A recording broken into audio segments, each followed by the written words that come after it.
Sziasztok! Azért vagyok most itt, hogy elköszönjek tőletek. Bezár a matrjóska. Az az igazság, hogy több mint egy éve nem eszek húst. Nem eszek húst, és nem szeretnék tovább. Nem tudok ezt tovább csinálni. Egyáltalán se hús sem nem eszem, se nem iszok vodkát.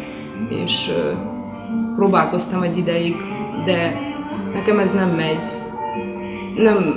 Nem tudok szívesen kínálgatni nektek azokat az ételeket, amit én magam nem eszem meg, és nem is értek vele egyet.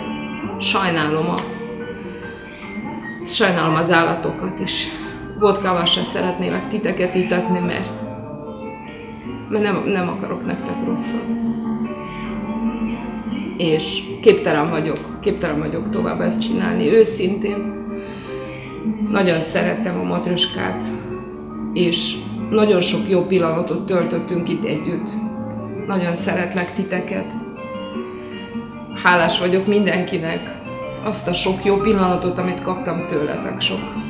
Sok jó élmény, sok boldogságot.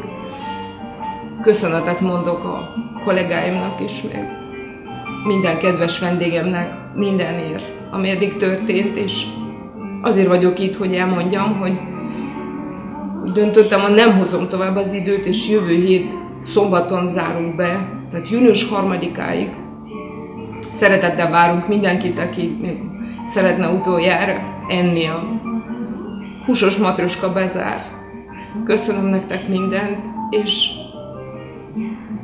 ez a matrjóska elköszönt tőletek, de mindjárt bennem maradtok a szívemben. Sziasztok!